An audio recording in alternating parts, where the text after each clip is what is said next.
We are moving into winter here in the UK, and I am already feeling the chill. So you might be able to imagine how I felt when one of my friends recently told me that he does not turn on the heating in his house in order to save money. On the one hand, each to their own. On the other hand, that sounds miserable. It's true that you need a certain amount of discipline to be able to reach your financial goals.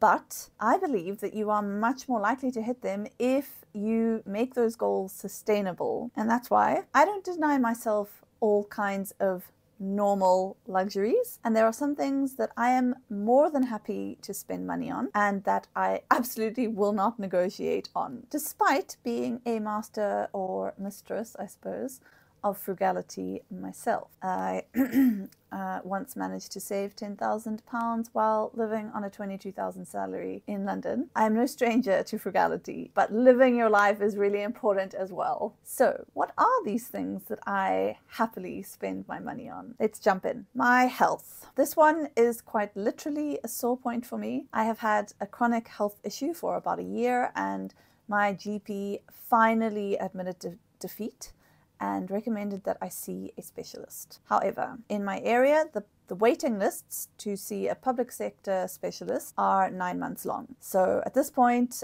shout out to my emergency fund, because it gave me the option to see a private specialist, which was quite pricey. But because you only have this one body that takes you through your entire life, I believe that your health and keeping your physical body alive and happy is a really, really good expense, and it is not one that I would ever compromise. So while it was a little bit painful paying for private healthcare, I don't have any regrets, and I didn't hesitate about doing that at all. My health is 100% something that I am happy to splurge on. Hello, this is just a scrappy interruption. If you are liking this video, it would be really, really, really great if you would subscribe to my channel.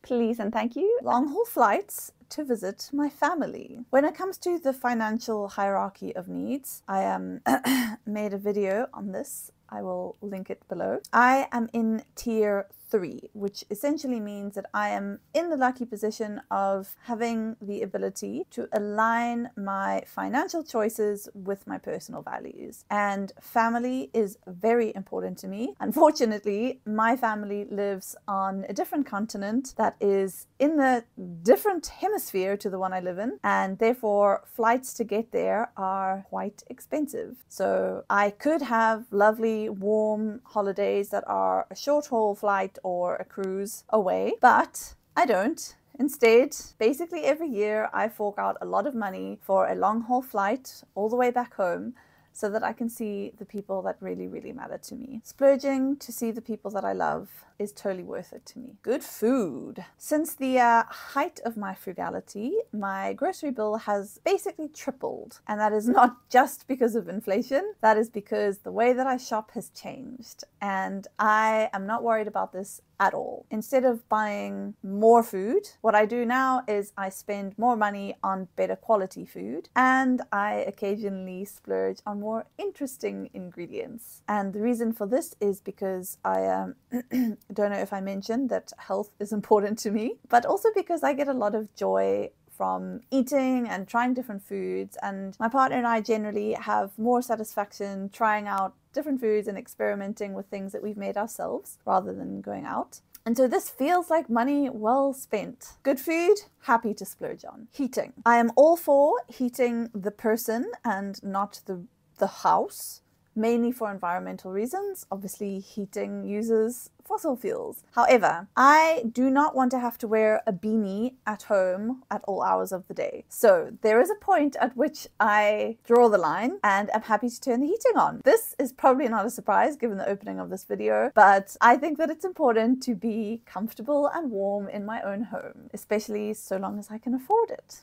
So heating, a great splurge. And that is that. So people, I am all for hitting your financial goals, being disciplined financially, but please, especially in the upcoming season, it's okay to live a little. In fact, I think that it's really helpful, and over the long term, allowing yourself to spend money on things that matter to you and have a little bit of fun every now and then is really important and will make all the sacrifices worth it. And on that note, thank you so much for watching. I will see you in the next video. If you liked this one, please like and subscribe, and feel free to leave me a comment. See you next time.